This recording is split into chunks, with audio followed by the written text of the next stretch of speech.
Krishna, Hare Hare, Hare Ram, Ram Ram, Hare Hare. Hare Krishna, dear devotees and pranams. Thank you all for joining in for our Krishna book study session today. Let's start with the prayers. Om Jnanatimirandasya Jnananjana Shalakaya Chakshurunmilitam Yena Tasmai Shri Gurave Namaha.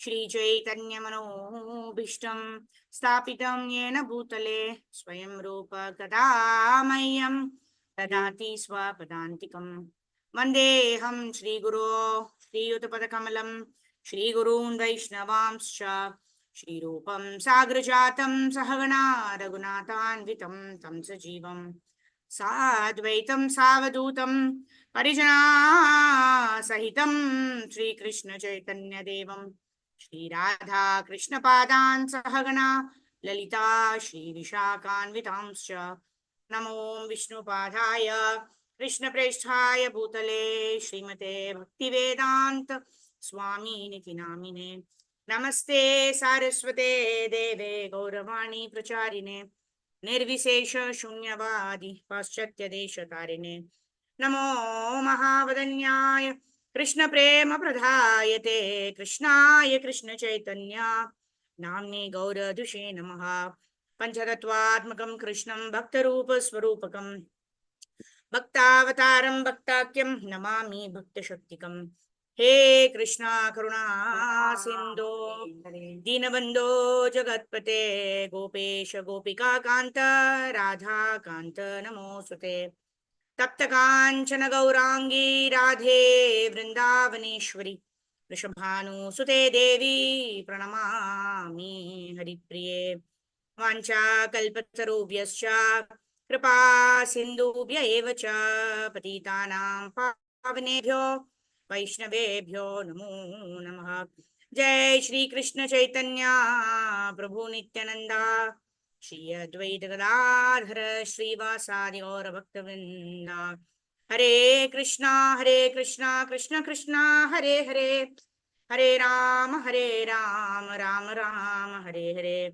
Hare Krishna Krishna Krishna Hare Hare Hare Ram Ram Ram Hare Hare Hare Krishna Krishna Krishna Hare Hare Hare Ram Ram Ram Hare Hare. Hare Krishna, dear devotees, Anand pranams. Thank you all very much for joining in. Mukham karoti vachalam pangam langete girim yat kripatam ham vande Shri Gurun Dinatarinam Paramananda Madhavam Shri Krishna Chaitanya Ishwaram Harihi Om Tatsat Gurave Gaurachandraya Radhikaya Taralaye Krishnaya Krishna Bhaktaya Tadbhaktaya Namo Namaha Vasudeva Sudam Devam Kamsa Chanuramardanam Devaki Paramanandam Krishnam Vande Jagadgurum. All right. So yesterday we were reading about how Nanda Maharaj was taken to the Varuna Loka, right?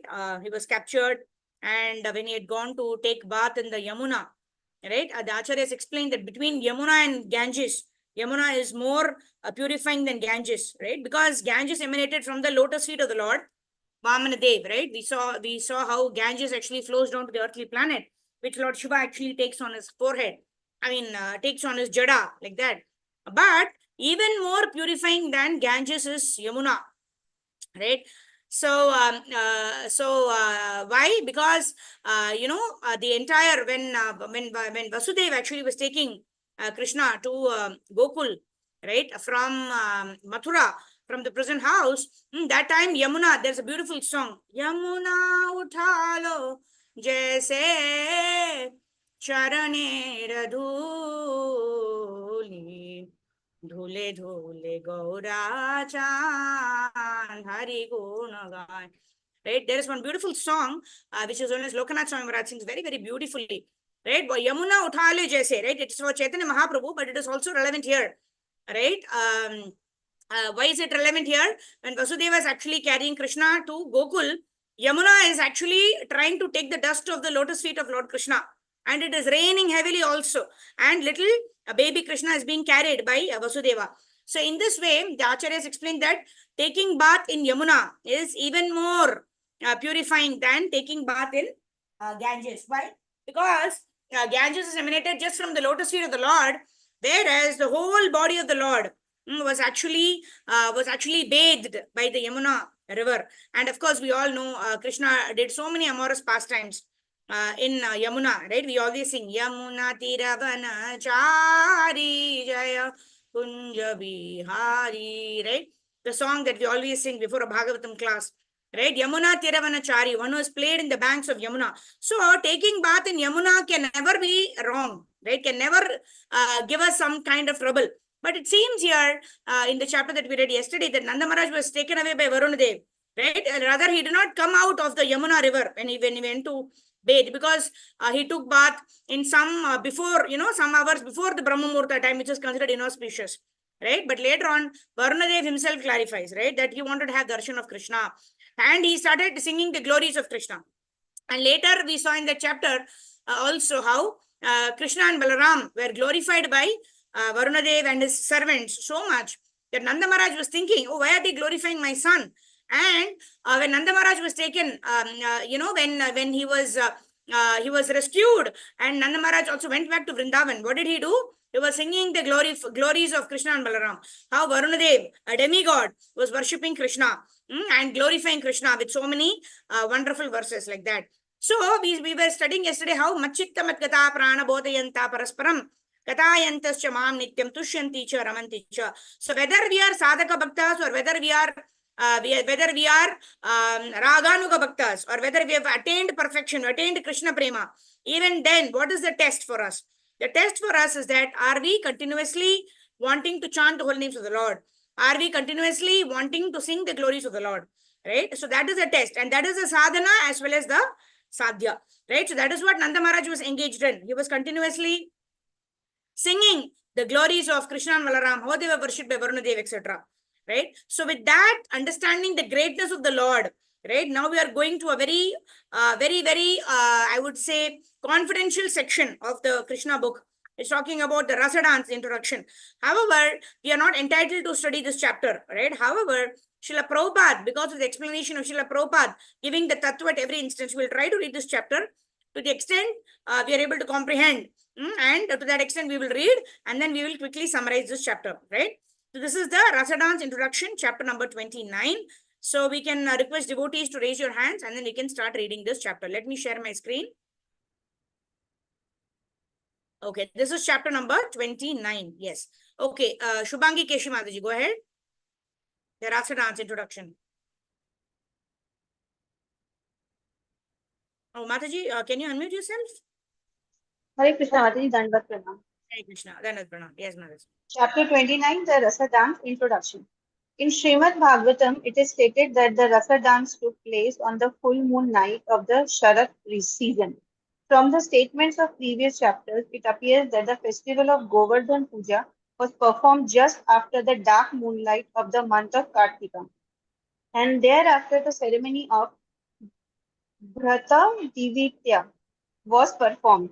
Then the warmth of Indra was exhibited in the shape of torrents of rains and hailstones. And Lord Krishna held up Govardhan Hill for 7 days, until the ninth day of the moon.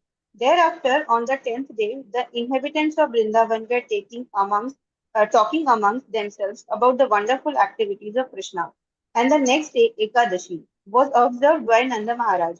On the next day, Dwadashi, Nanda Maharaj went to take a bath in the Ganges, and was arrested by one of the men of Varuna. Then he was released by Lord Krishna. Then Nanda Maharaj, along with the cowherd men, was shown the spiritual sky. In this way, the full moon night of the Sharat season came to an end. The full moon night of Ashvina is called Sharat Purnima. It appears from the statements of Srimad Bhagavatam that Krishna had to wait another year for such a moon before enjoying the Rasa dance with the gopis. At the age of 7 years, he lifted Govardhan Hill. Therefore, the Rasa dance took place during his 8th year. From the Vedic literature, it appears that when a theatrical actor dances among many dancing girls, the group dancer is called a Rasa dance. When Krishna saw the full moon night of the Sharat season decorated with various seasonal flowers, especially the Mallika flowers, which are very fragrant, He remembered the gopis players of goddess Katyayani, prayers to goddess Katyayani, wherein they prayed for Krishna to be their husband. He thought that the full moon night on the Sharad season was just suitable for a nice dance. So their desire to have Krishna as their husband would have been fulfilled.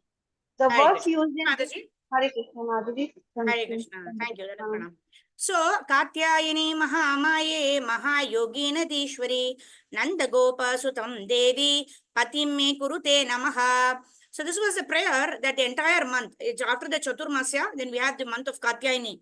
That means all the gopis were praying to Katyayani Devi that we want to get Krishna as our husband, right? This goes against Krishna consciousness philosophy, isn't it? Krishna says in Bhagavad Gita, right? That worship me, right? Yajantihi avidhi purvakam, Krishna says. If you worship the demigod for anything, then it is avidhi purvakam, then it is not correct. Then it's actually you are worshipping in the wrong way. That's what Krishna says in Bhagavad Gita. But here we see the pure devotees of the Lord, who are the gopis. They are worshipping Katyayani Devi. Right? The acharyas explain here that if your desire is nothing else, you have no other desire other than to serve Krishna, other than to, what is it to become a wife of Krishna? It means to wanting to serve Krishna. So if our desire is only to serve Krishna, to sing the glories of the Lord, to serve Krishna in all ways, then we can worship the demigods also. But our only prayer to the demigods should be to get Krishna as our husband, to give us the opportunity to serve Krishna all the time. But then if you have any desire other than the desire to serve Krishna, if you want name, fame, glory, if you want wealth, if you want anything else, money, more latest mobile phone, whatever may be our desire, right? That desire, we should only pray to Krishna. Akama sarva kamova, moksha kama udharadi, tivrena bhakti yogena, yajeta purusham param. Yajeta means to worship. Purusham param means the supreme personality of Godhead. So if our desire is to obtain anything other than love for the supreme personality of Godhead, other than service to the supreme personality of Godhead, and what are we supposed to do? We are supposed to only worship Krishna. We're not supposed to worship anybody else. However, if our desire is to only serve Krishna and nothing else, then what we can do? We can worship Katyayani Devi. We can worship the demigods. We can worship Lord Shiva, begging for pure love for Krishna, begging for the opportunity to render pure devotional service unto Krishna. So this is where we need to be very clear, right? We cannot say that, okay, the gopis pray to Katyayani Devi, let me also pray to Katyayani Devi. But the gopis didn't have any desire other than serving Krishna, but we have so many material desires. So for us, the instruction of Bhagavad Gita from Lord Shri Krishna is to simply worship me. Whether you have a lot of desires, whether you have no desires, just perform your duty and surrender to me. Sarvadharman parityaja mamekam sharanam vraja. Take shelter of me. And in this age of Kali, we take shelter of the Lord by chanting Hare Krishna, Krishna Krishna, Hare Hare, Hare Ram, Ram Ram, Hare Hare. In this way, when we take shelter of the Lord, Krishna will give us Mata Smriti Jnanam Apohanam. Krishna will give us intelligence, the knowledge and forgetfulness by which we can be elevated to the platform where we want to only simply render devotional service to the Lord. So until such time we have any desire other than, as long as we are in Bhoga Vritti, we have sense gratificatory desires, right? The gopis prayed to Krishna, to Katyayani Devi to get Krishna as their husband because they wanted to serve Krishna, not for their sense gratification, not that they wanted to be enjoyed by Krishna, because Krishna is the Pati, is the only Pati, Ekala Ishwara Krishna or a Sabhabritya. Everyone else is a servant, right? Krishna's expansion is Radharani, and all of the demi-goddesses, starting from Lakshmi Devi, right, who is a consort of Narayan, and to all the devis of the heavenly planets, to all of us, we are all energies of the Supreme Personality of Godhead, and we are supposed to be enjoyed by Lord Sri Krishna. Until we don't understand to this particular platform, or we reach this platform, until we don't reach this platform of complete Sharanagati, complete Seva Vritti, then we should worship only Krishna. We should simply chant Hare Krishna Mahamantra, so that our heart gets cleansed of all the anarthas and pure love will manifest in our heart. So we should worship only Krishna. We should worship only Chaitanya Mahaprabhu, who is a combination of Radha and Krishna. All right. So now we are going into a little bit very, very confidential pastimes of between Radharani and Krishna, or gopis and Krishna. But because we're reading Srila Prabhupada's words, by study of this, we we take it, or we pray for purification of our hearts, that may our hearts simply understand the greatness of the Lord, and may we follow these instructions, may we follow these, or may we hear these pastimes, understanding that Krishna is the Supreme Personality of Godhead. Oh, how wonderful Lord Sri Krishna is.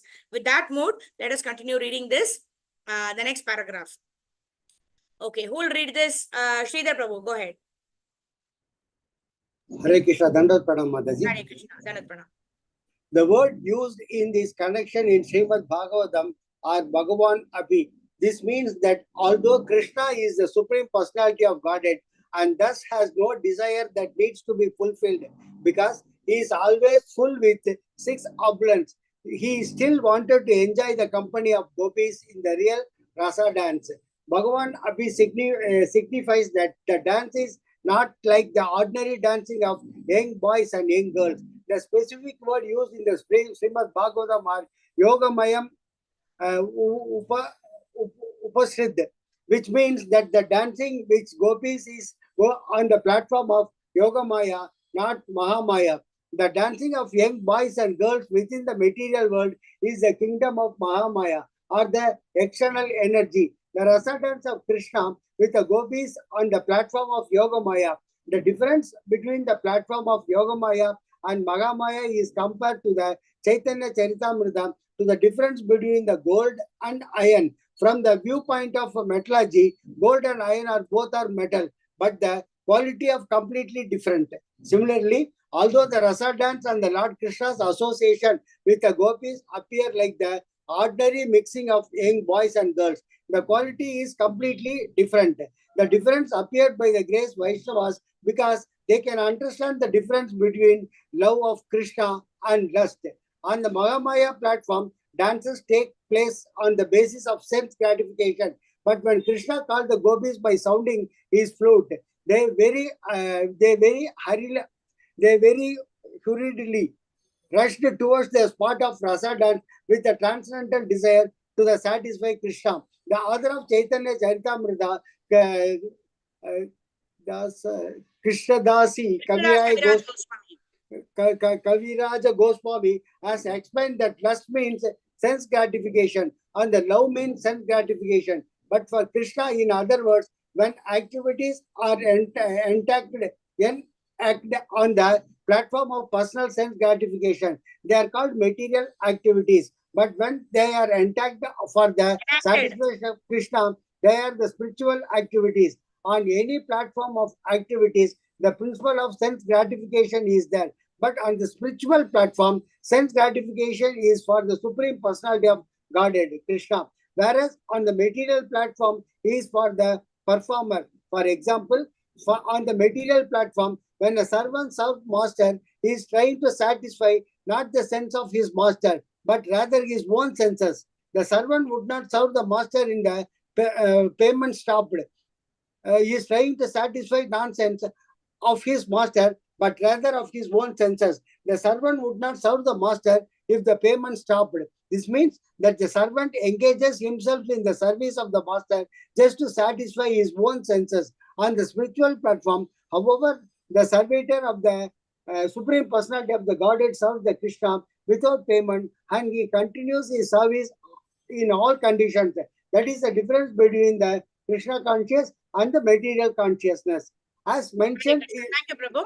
Hare Krishna, Dandat Pranam Mataji. Hare Krishna, Dandat Pranam. So this is very wonderful, right? Prabhupada gives in very, very clear, distinct terms, right? Because there is no confusion. It is clearly black and white. What is Bhogavriti and what is Sevavriti? Bhogavriti means for the pleasure of the Supreme Personality. Bhogavriti means for my own sense gratification. And Sevavriti means for the pleasure of the Supreme Personality of Godhead. Very, very clear. We know in our consciousness why are we doing certain things. Am I doing things to please myself, or am I doing things to please the Supreme Personality of Godhead? Very clear, right? There is no ambiguity here, right? Because we can fool all the people of this world for some time, or we can fool a few people all the time throughout, right? But we can't fool ourselves, right? We know for the fact why are we performing certain activities. Are we performing the activities for my own sense gratification, or am I performing those activities for the pleasure of the Lord? Because one can please the Lord only when one performs activities in the mode of Tranadapi Shuni Chena, Taroriva Sahishnuna, Amanina Manadena, Kirtaniya Sada Hari. Right? That means I am willing to do anything for the pleasure of the Lord. Whereas, like there was this great devotee, servant of Chaitanya Mahaprabhu. Right? Actually, once what happened, Chaitanya Mahaprabhu actually slept in the doorway of his home. Right? His personal servant was Govinda Das. Right? What did Govinda Das do? Govinda Das had to enter into the house, enter into the other room to actually to massage the lotus feet of Chaitanya Mahaprabhu.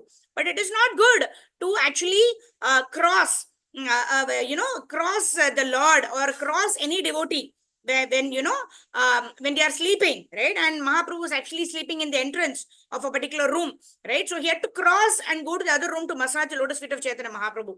So he was wondering what to do. And then he decided, okay, let me go, because this is for the service of the Lord. So he went on the other side and he was massaging the lotus feet of the Lord for 2 hours, or, I don't know, the timing is not mentioned, but for a long time. And then, the lunch time passed and it was almost close to, say 3 o'clock or whatever, one and a half hours later. Chaitanya Mahaprabhu woke up and asked Govinda Das, oh, why are you not gone to have your prasadam? Why are you still sitting here? It's almost, much later than lunchtime. And then Govinda Das said, Mahaprabhu, you were sleeping in the doorway and, I could not cross you and go and have prasadam. And then Mahaprabhu said, then how did you come inside? You would have crossed me and only come inside. And then Govinda Das told Mahaprabhu, for your service, if I have to cross you and I have to go to hell for many, many lifetimes, it is still okay, because I crossed you for your service. But for my own prasadam, my own sense gratification, I cannot do the papa, or I cannot do this activity of crossing you. Right? So in this way, pure devotees of the Lord are able to do anything. They do anything and everything for the pleasure of the Lord. But for their own sense gratification, they will not do anything. Right? So in this way, very, very clearly, Prabhupada also has given that if anything, right, love and lust, what is the difference? Lust means one's own personal sense gratification, whereas love means satisfaction of the Supreme Personality of Godhead. That is a clear distinction. So when we perform activities, we should think, why am I performing this activity? Am I performing this activity for the pleasure of the Lord, or am I performing this activity for my own sense gratification? Right? Sometimes it can be as much as, performing devotional service to be appreciated by others, to perform some devotional service so that you can be recognized by others. That is also sense gratification, right? Even mukti is said to be sense gratification, because I want to get relieved of all the miseries of this world. I want to go back home, right? That is why the best word, the last stage of Krishna Prem, Chaitanya Mahaprabhu describes as Aslisyava padaratam pinashtumam adarshanan marmahatam karotuva yata tatava vidadatu lampato mat prana natastu sa eva naparaha. Whether or not you are embracing me, whether or not you are leaving me and going, right? You are my master and it is my duty to serve you, right? Yatha tathava vidadatu lampato mat prana natastu sa eva napara, right? So that is the mood of a devotee. Whether you place me in the heaven or hellish planets or earthly planets or Goloka Vrindavan does not matter. As long as I have the opportunity to serve you, O Lord, I am willing to take up any position. So that is the mood of a devotee. I don't want na dhanam, na janam, na sundarim, kavitam va jagadisha kame, mama janmani shware bhavatad bhaktir ahituki tvai.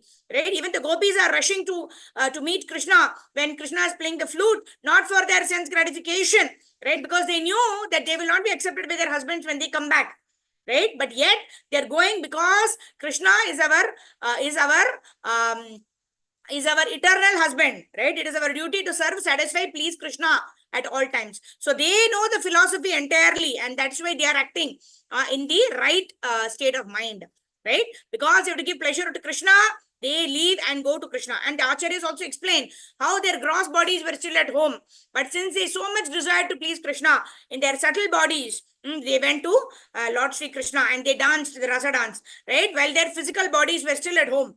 Right? Acharyas explain different ways, right? Just to tell us what is the mood of a devotee. Mood of a devotee is to do yena kena prakarena mana Krishna niveshayat. To always remember Krishna, to render devotional service to Krishna. A devotee will go to any lengths, right? But for one's own sense gratification, a devotee will not do even the smallest of the things which are not considered appropriate. All right.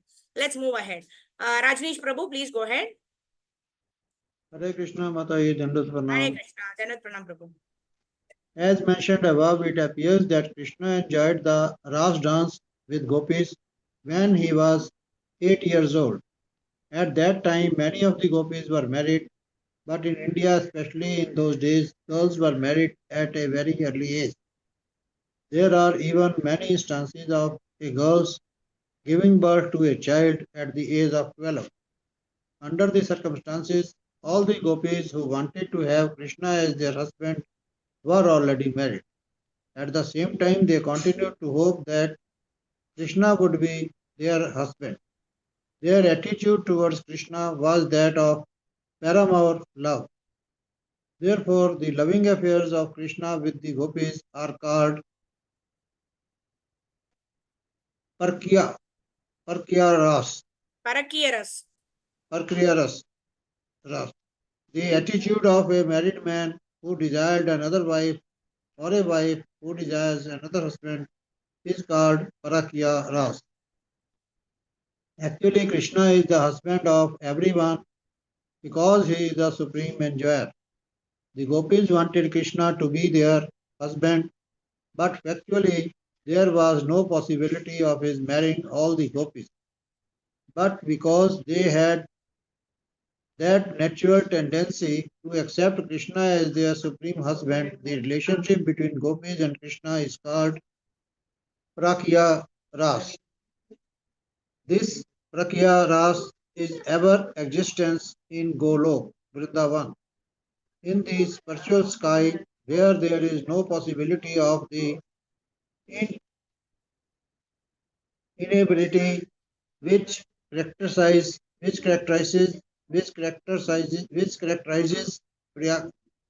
Prakya Ras in the material world. In the material world, Prakriya Ras is abominable, whereas in spiritual world it is present in the super excellent relationship of Krishna and the gopis.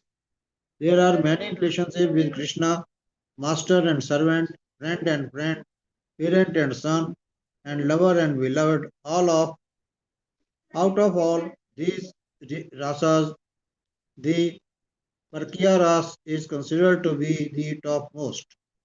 The material world is Yeah, Hare the Krishna, Prabhu. Yeah, Hare Krishna. you can continue. You can continue reading, but I just want to say here, there is a very beautiful song. Jayo Radhe, Jayo Krishna, Jayo Vrindavana, Shri Govinda Gopinatha, Madana Mohana. In that, the last line it says, Parakiya Bhave Jaha Rajete Prachar. Jayo Radhe, Jaya Krishna. So, what is this Parakyaras? Parakyaras is the topmost in the spiritual world. Hare Krishna. So, Parakyaras is the topmost in the spiritual world, whereas the same Parakyaras, right, that means desiring the wife of another man or desiring the husband of a of another woman, etc. That is considered most abominable. In fact, living without marriage itself is considered abominable, right? At least in Bharata Varsha, right? It used to be at least, right? Why? Because what the gopis bhava towards Krishna cannot be compared to this material world, right? Urdu moolam adaha shakam. That means, the material world is like the inverted reflection of the spiritual world. What is most superior in the spiritual world is the most abominable in the material world, right? That means to desire someone else's wife or husband, right, as the case may be, is most abominable, right? The Parakya Ras is there, but it is most abominable. It will entangle one in the three modes of material nature. It will make one go down, like it is said that one is made, a golden putla is made, and it is so hot, and a burning oil is there, and one is made to hug that putla if one is so much attached to sex desire, right? So when we are reading all of this, we should understand that we should not be understanding these things wrongly. Then it will cut the root of the creeper of our devotional service. But we should understand that Krishna is the supreme husband. It is the duty of every living entity, right? Ekala Ishvara Krishna. There is only one Purusha who is Krishna. Everybody else is Prakriti to be enjoyed by Krishna. So this Parakya Ras, right? The acharyas are singing parakya bhavi jaha brajeti prachar. That means whatever be my position, whether I'm a husband, whether I'm a wife, I'm a mother or a grandmother, does not matter. I should understand my constitutional position as servant of the Lord, and for the pleasure of the Lord I will do anything and everything, right? So this parakya rasa is actually having Krishna as one's paramour, right? Understanding that Krishna is my paramour. That means what? Just like Prabhupada gives this example in another context, but it is also relevant here. Right? You should, a wife, right, does the work so nicely, right? If she has a paramour, because she wants to complete all the work at home and then she wants to go and enjoy with her paramour. In this way, that is abominable as far as the material world is concerned. But to simply understand the analogy here, that if Krishna is our paramour, then, we complete all our work. The previous day evening, have an early dinner, right? Go to sleep so that in the early morning, 2 hours before everybody, the world gets up. And His Holiness Swayam Bhagavan Keshav Maharaj always says, right, before meeting the 9 a.m. reality, we should join the 5 a.m. club. What is it, 5 a.m. club? 5 a.m. club is the Japa, where we have this loving reciprocation of the Supreme Personality of Godhead when we chant the Hare Krishna Mahamantra, Hare Krishna, Krishna Krishna, Hare Hare, Hare Ram, Ram Ram, Hare Hare. That is the time we give our paramour, where we avoid all the distractions of this material world. Nothing else is more important. It has to be for 24 hours. But at least the 2 hours of the day in the morning, nothing else is more important than the chanting of the Hare Krishna Mahamantra. This is my personal exclusive time with my paramour, Lord Sri Krishna. Right? In that is the mood in which we are chanting Hare Krishna. Then automatically the mellows of love will manifest in our heart. Right? Because we are leaving everything, just like the gopis left everything, just to be enjoyed by Krishna. Even though I don't have any taste in chanting Hare Krishna, yet I am willing to engage the first 2 hours, the most important hours. Right? Generally, we do whatever is important first thing. This is the most important thing for me to serve Lord Shri Krishna. Hence, I want to chant the Hare Krishna Mahamantra, whether I like it or not, whether it gives him pleasure or not. But because it gives pleasure to the Lord, because it satisfies the Lord, I am going to chant Hare Krishna. If that is our mood of sacrifice with which we are chanting Hare Krishna, understanding that this is my personal time with my paramour, Lord Shri Krishna, who is my eternal husband, then automatically we will develop that love for the Supreme Personality of Godhead. So in this mood of Seva Vritti, when we engage in our devotional service with Lord Sri Krishna, then we understand that we are not trying to imitate Lord Sri Krishna to enjoy, but rather we are following the instructions of Krishna, that we are supposed to be serving the Lord for his pleasure and not work for our own sense gratification. Right? That will give us a proper understanding. All right. Let's move ahead. Okay. Who's reading now? Yeah, Rajneesh Prabhu, you were reading. Go ahead. This material world. This material world is perverted reflection of the spiritual world. It is just like the reflection of a tree on the bank of a reservoir of water. The topmost part of the tree is seen as the lowest part. Similarly, Parkya Rasa, when revertedly reflected in this material world, is most abominable. Therefore, when people imitate the Ras dance of Krishna with the gopis, they simply enjoy the perverted, abominable reflection of the transcendental Parkya Rasa. There is no possibility of enjoying this transcendental Parkya Rasa within the material world. It is stated in Srimad Bhagavatam that one should not imitate this Parkya Rasa even in dream or imagination. Those who don't who do so do those who do so drink the most deadly poison. When Krishna the Supreme Enjoyer desired to enjoy the company of gopis on that full moon night of the Shart season, exactly at that very moment, the moon, the Lord of stars, appeared in the sky, displaying its most beautiful features. The full moon night of Shart season is the most beautiful night in the year. In the Indian city of Agra, in Uttar Pradesh province, there is a great monument called the Taj Mahal, which is a tomb made of first class marble stone. During the night of full moon of Shart season, many foreigners go to see the beautiful reflections of the moon on the tomb.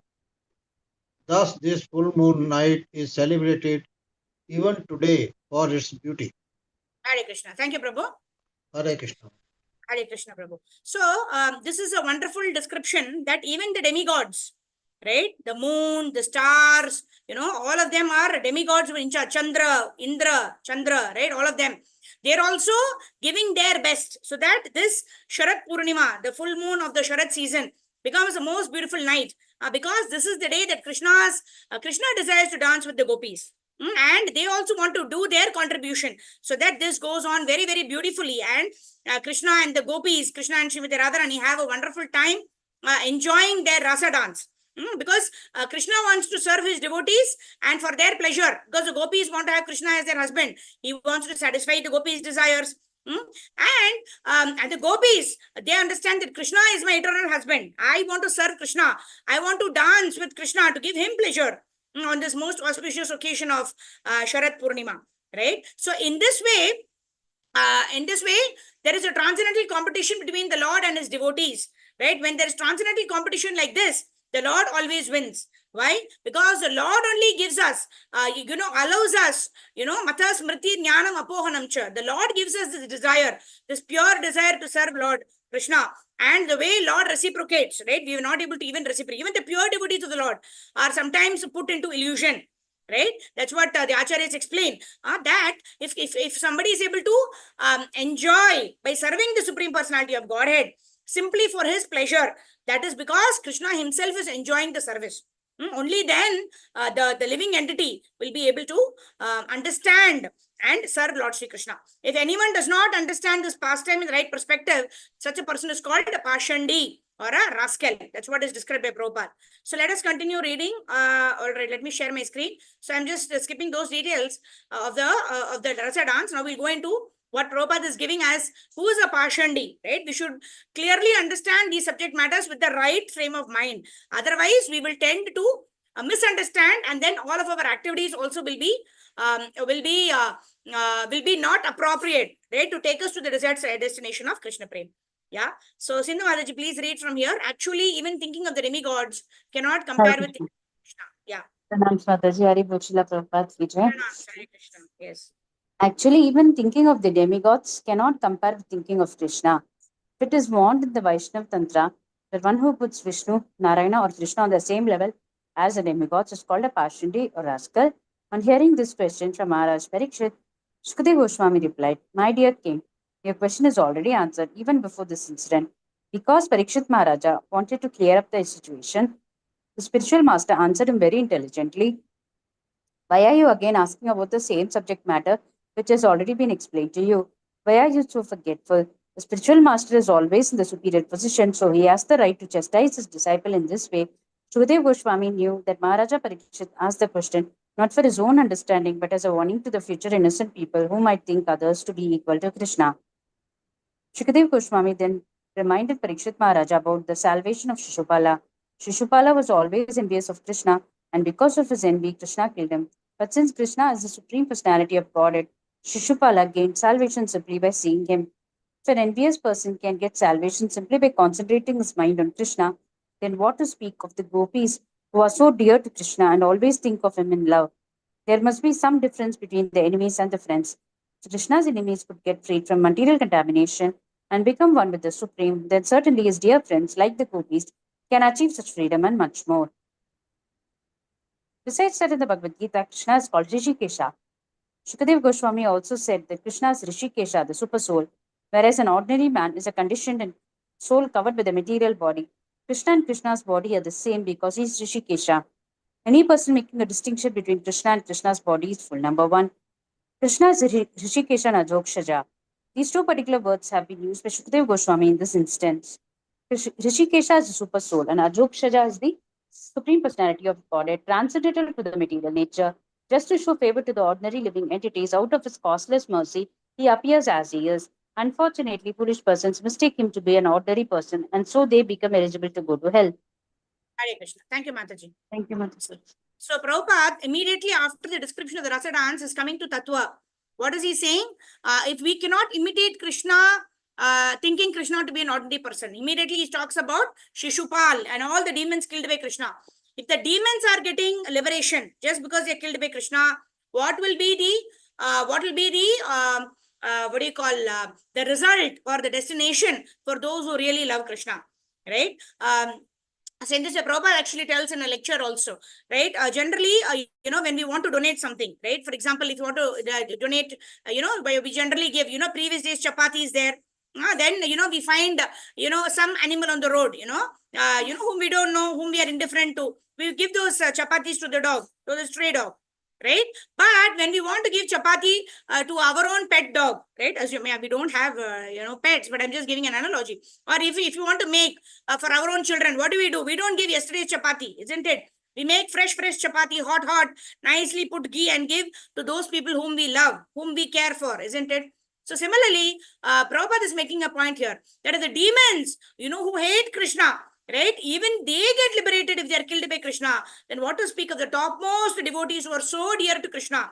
They should attain a destination which is much more, which is Krishna Prema itself, right? Liberation means just Sayujya Mukti or Sarupya Mukti or whatever it is.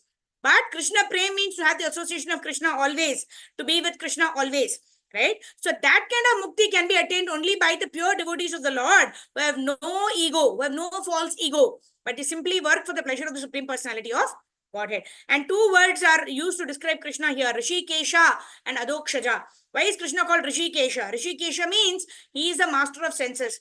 So we have to utilize all our senses, right? What is that? Save Manak Krishna Padara Vindayor, Vachamshi Vaikunta Gunanu Varanane. Ambarish Maharaj, he engaged all of his senses in the service of the Lord, including the mind. He was always thinking of the Lord, walking to the temple of the Lord, doing parikrama. With the hand he was stringing garlands for the pleasure of the Lord. With the nose he was smelling the tulasi leaves that were offered to the Lord. And then he was tasting Mahaprasadam with the tongue, and with his mouth he was chanting the Hare Krishna Mahamantra, right? And in this way, all of his senses he was engaging in the service of the Lord, because Krishna is Rishikesha. Krishna is the master of the senses. And second word, very, very beautiful, Adokshaja. That means he's transcendental to the three modes of material nature. Someone who's transcendental to three modes of material nature, how can he be satisfied with some kind of material pleasure, right? How can he be satisfied with something material? It's not possible. Right? The acharyas who explain us about Lord Sri Krishna, they are announced everything, right? Yet they are attached to every tree of Vrindavan, because they know under each tree Krishna has performed his pastimes. They are meditating on the pastimes of the Lord, who have completely renounced everything of this material world. Right? When they are glorifying Krishna, that person who is enjoying these transcendental pastimes, how can we understand that Krishna can enjoy something material? Right? Krishna is Adokshaja, right? Krishna is transcendental to three modes of material nature. So whatever Krishna does, whatever Krishna enjoys, whatever Krishna relishes, cannot be something of this material world. It has to be para. It has to be transcendental to the three modes of material nature. All right. Anyone else wants to read? We will read we'll read till 1:35 or so. Anyone else wants to read? Okay, let me read.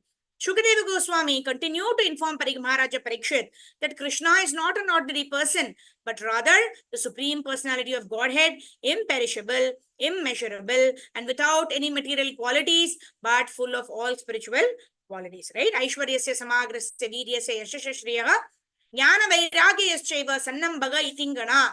These qualities of the Lord are described by Parashara Muni, because these qualities are not material. Nirguna is the Lord is described as Nirguna, but the Lord cannot be without any gunas, right? When we have all these qualities, how can our source be without qualities? So what is it that the Lord is without? The Lord is without material qualities, but he is full of all spiritual qualities.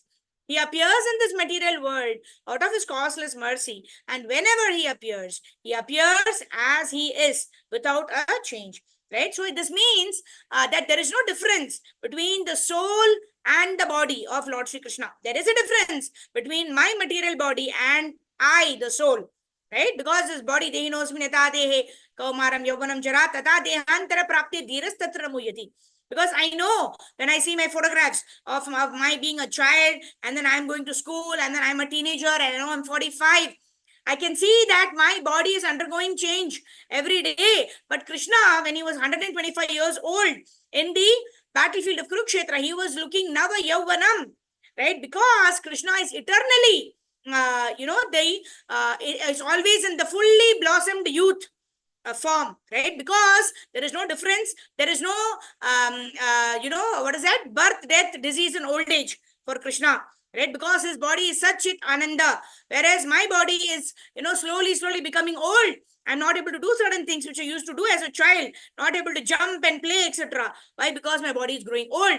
That means there is a difference between my body, right? My body will be subject to death in a few years, right? But Krishna's body is Sat Chit Ananda. He appears in this world out of his own causeless mercy. And whenever he appears as he is without a change. Whereas I am coming to this material world being forced into the womb of a mother because of my past desires. I don't appear according to my will. So how can I compare myself with that Supreme Personality of Godhead who's appearing according to his own will? This is confirmed in the Bhagavad Gita, where the Lord says that he appears by his spiritual potency. It does not appear under the control of the material potency. The material potency is under his control. In the Bhagavad Gita, it is stated that the material potency is working under his superintendence. It is also confirmed in the Brahma Samhita that the material potency known as Durga is acting just like a shadow of the substance.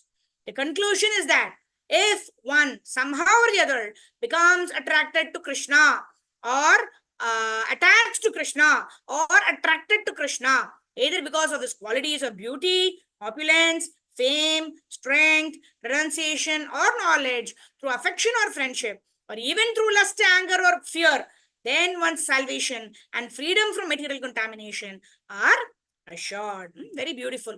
Right? One has to yena kena prakarena mana Krishna nivishayat. Some or the other, we have to always remember Krishna, render service to Krishna. This will be the perfection of our life. Okay, Anusha Mataji, please go ahead.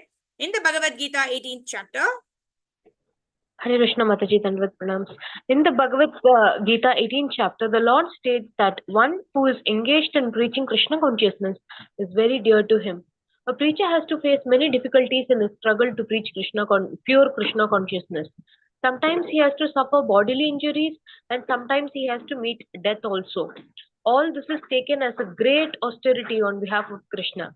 Krishna therefore has said that such a preacher is very, very dear to him. If Krishna's enemies can expect salvation simply by concentrating their minds on him, then what to speak of persons who are so dear to Krishna? The conclusion should be that the salvation of those who are engaged in preaching Krishna consciousness in the world is guaranteed in all circumstances. But such preachers never care for salvation, because factually one who is engaged on Krishna consciousness, devotional service, has already achieved salvation. Shukdev Goswami therefore assured King Parikshit that he should always rest assured that one who is attracted by Krishna attains liberation from material bondage, because Krishna is the transcendental master of all mystic power. When all the gopis assembled, as described before Krishna, he began to speak to them, welcoming them as well as discouraging them by word jugglery. Krishna is the supreme speaker. He is the speaker of the Bhagavad Gita. He can speak on the highest elevated subjects of philosophy, politics, economics, everything.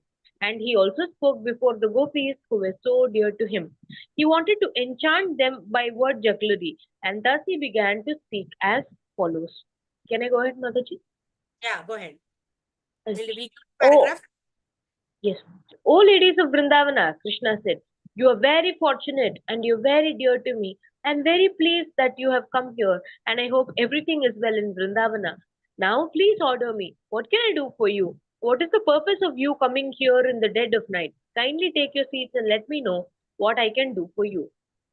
The gopis had come to Krishna to enjoy his company, to dance with him, embrace him, and kiss him. And when Krishna began to receive them very officially, showing all kinds of etiquette, they were surprised. He was treating them like ordinary society women. Therefore, they began to smile amongst themselves, and though they very eagerly listened to Krishna talk in that way, they were surprised. Then Krishna began to instruct them. My dear friends, You must know that it is now the dead of night and the forest is very dangerous. At this time, all the ferocious jungle animals, the tigers, bears, jackals, and wolves, are prowling in the forest. Therefore, it is very dangerous for you. You cannot select a secure place now. Everywhere you go, you will find that all these animals are loitering to find their prey. I think, therefore, that you are taking a great risk in coming here in the dead of night.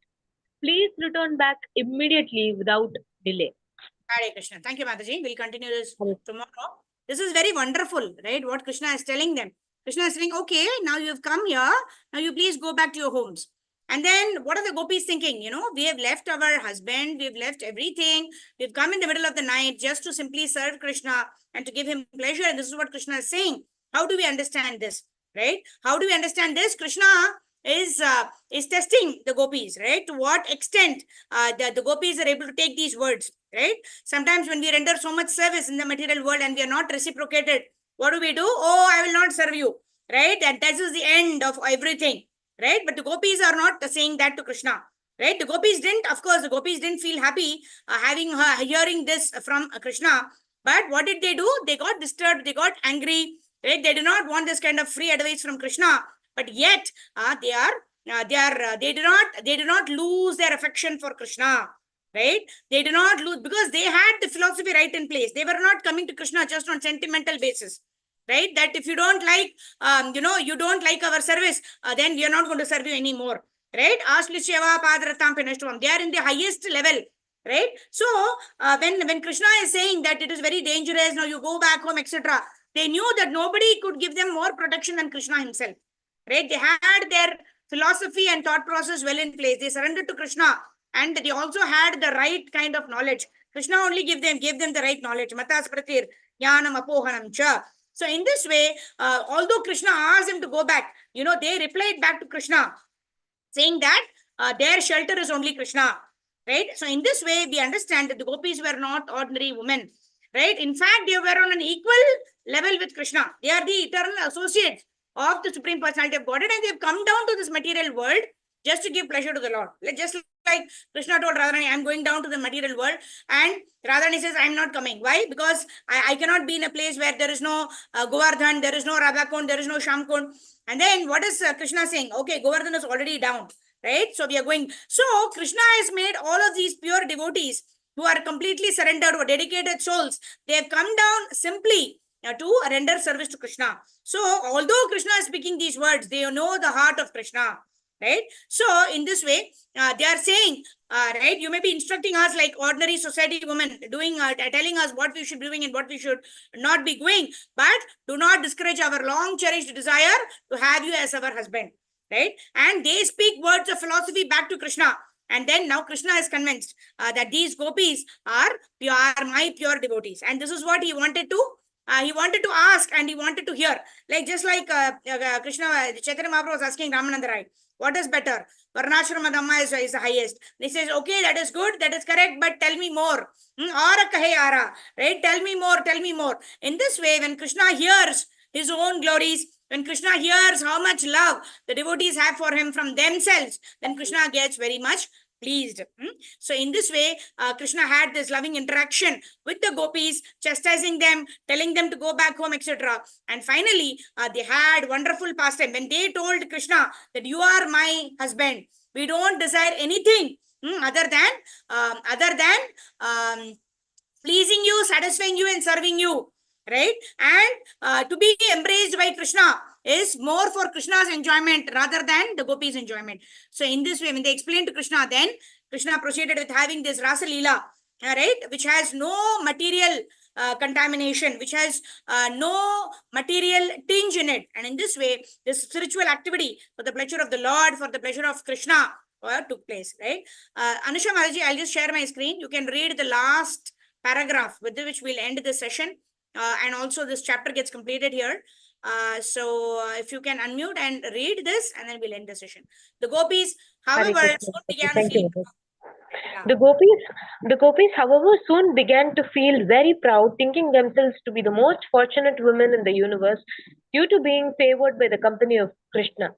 Lord Krishna, who is known as Keshava, could immediately understand their pride caused by their great fortune of enjoying him personally, and in order to show them his causeless mercy and to curb their false pride, he immediately disappeared from the scene, exhibiting his opulence of renunciation. The Supreme Personality of Godhead is always full with six kinds of opulences, and this is an instance of the opulence of the renunciation. This renunciation confirms Krishna's total non attachment. He is always self sufficient and is not dependent on anything.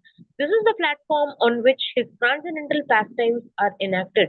Thus ends the Bhaktivedanta purport of the 29th chapter of Krishna, the Rasa Dance Introduction.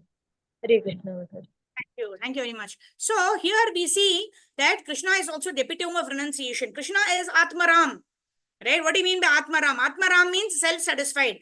One who is not needing someone else for his own pleasure. Right? He's Atmaram. He expands himself when he wants to enjoy, and then he comes together when he wants to set up the Yuga Dharma for this age of Kali as Chaitanya Mahaprabhu. So the Lord is not doing anything for his pleasure. Right? The Lord is doing these things to fulfill the desires of the pure devotees. Right? And even when the pure devotees, they come to the Lord with complete self-surrender for the pleasure of the Lord, then there is all of these rasa dance and these pastimes take place. And the Lord's renunciation is known that when there is false ego in the heart of even a pure devotee, where a pure devotee also thinks for a moment, for a split second also, that I am the one that Krishna is favoring. I am the one whom Krishna is enjoying the maximum with. And what does Krishna do? Krishna disappears from that scene. And this is a great mercy of Lord Shri Krishna. Why? Because we need to have that humility to be able to always remember the Lord, to be able to always serve the Lord. Otherwise, we get this false ego that I am doing this for Krishna. I am the person who is able to satisfy Krishna. Then it becomes a false ego. Krishna does not need any of us to enjoy, right? But it is in our best interest that we serve the Lord, we satisfy the Lord, so that we are eternally in bliss. Otherwise, even the purest of the devotees, when they feel that I am special, I am only content, when I becomes the center, then Krishna does not want to remain in that place. Krishna will immediately disappear. That is, we have to be very careful. Even in the process of devotional service, do I keep I in the center? If I keep I in the center, I will not experience anything. But if I keep Krishna in the center, then I am on track to attain Krishna Prema, to be able to serve Krishna in a way that he derives pleasure from our service. So in this way, this chapter of the Rasa dance, it's just an introduction. We will study the tattva. We'll understand the concept of what is the mood of the gopis. Right? The rest are too elevated for us to even delve into. But the mood of the gopis is, how can I please Krishna? How can I satisfy Krishna? How can I serve Krishna? And even when a little bit of false pride comes in their mind, Krishna has already disappeared. Krishna does not want to be in a place where even if there is a desire to serve, there is this false ego in the heart thinking that I am the best. I will serve Krishna the best. Nobody else can serve better than me. When that thought comes, Krishna is no longer there to receive our service. And this is a very important lesson that we can learn. Right? We can be the best of the preachers. We can be the best of everything. Best of the garland makers. Best of the boga makers for the Lord. But when we have this false ego, I am doing it for Krishna. Nobody else can do it for Krishna. Krishna is already not receiving our service. And what is the point? What is the use of rendering service if we don't have the right attitude? Right? So that is an important lesson that we learn from this chapter. Grantaraj Krishna book ki jai. Jagat Guru Srila Prabhupada Srila Gurudev ki jai. Ananta Koti Vaishnava Vrinda ki jai. So quickly we'll do Harinam Sankirtan. We'll request devotees to all give us your wonderful darshan, and then we'll end the session. Nama Om Vishnu Padaya Krishna Prestaya Bhutale Srimate Bhakti Vedanta Swami Niti Namine Namaste Saraswate Deve Gauravani Pracharine Nirvisesha Shunyavadi Satyadishotarine Jaya Shri Krishna Chaitanya Prabhu Nityananda Shri Advaita Gadadhara Srivasadi Gaura Bhakta Vrinda Hare Krishna Krishna Krishna Hare Hare Hare Rama Rama Rama, Hare Hare, Hare Krishna, Hare Krishna, Krishna Krishna, Hare Hare, Hare Rama, Hare Rama, Rama Rama, Hare Hare, Jaya Gauranitai, Jai Jai Jagannath, Jai Baludeva, Jai Subhadrama, Jaya Sudarshana, Jai Bala Gopal, Jai Radha Giridhari, Jai Radha Govinda, Jai Radha, Ras Bihari, Radha Madan Mohan, Jai Radha Govinda, Jai Radha Gopinath, Jai Radha Madhav, Jai Radha Sham Sundar, Jai Radha Rasa Bihari, Radha Vrindavan Chandra, Jai Radhe Radhe, Jai Radhe Radhe, Jai Radhe Radhe, Jai Sri Radhe, Jai Radhe Radhe, Radhe Radhe, Radhe Radhe Radhe, Radhe Radhe Radhe, Radhe Radhe Sri Radhe. Jai Shat Goswami, Jai Guru Parampara, Jai Prabhupada, Jaya Gurudeva Nitai, Gaur Hari Bol, Gaur Hari Bol, Gaur Hari Bol, Nitai, Gaur Hari Bol. Vidram Hari Ram Sankirtan ki Jai. Jagat Guru Srila Prabhupada Srila Gurudev ki Jai. Ananta Koti Vaishnava Vrinda ki Jai. Nitai Gaur Premanande, Hari Hari Bol. Hare Krishna. So thank you Shubhangi Mataji, Sindhu Mataji, Shridhar Prabhu, Shobha Mataji, Sarva Gopeshri Mataji, Harjeet Mataji, Anusha Mataji, Rajneesh Prabhu, and all the devotees. Thank you very much for joining in. Vanchakalpatarubhyascha kripa sindhubhyevacha patitanam pavanebhyo vaishnavebhyo namo namaha. Ananta Koti Vaishnava Vrinda ki Jai. So in about 7 days time, today is 10th of October, 7 days time, we are having the most auspicious Kartik month starting. Kartik Damodar month ki Jai. So we can prepare our consciousness to perform more austerities for the pleasure of the Lord. It could be singing one Vaishnava bhajan every day. It could be singing, chanting extra rounds of the Hare Krishna Mahamantra. Very specifically, 2 rounds every day I will chant extra for the next 30 days. It's not even 30 days actually. 17th of October to 15th of November. Yeah. So in this way we can take sankalpa that I will sing Vaishnava bhajan. I will chant 2 rounds extra every day, or I will study Bhagavad Gita every day, like that, right? If Krishna willing, we will try to sing that song during the session itself, or otherwise we all do our singing at home, at our respective homes, and we will start with Srimad Bhagavatam. Right now we are on the 18th chapter of Bhagavad Gita. So, and Ekadashi is on the 14th of October. Monday is Ekadashi, so we will continue with our Bhagavad Gita introduction study. And once we complete 18 chapters, we are on the 18th chapter. Monday, Tuesday, we complete 18 chapter. We'll start with Srimad Bhagavatam study. Hopefully, we'll do it in the first week of Kartik. That's the plan. So let's see what is Krishna's will, and then we will try to study Srimad Bhagavatam, study Bhagavad Gita on Ekadashis, and we will try to study Srimad Bhagavatam, which is the soul of Srila Prabhupada. Srila Prabhupada went to the Western world with just the first canto.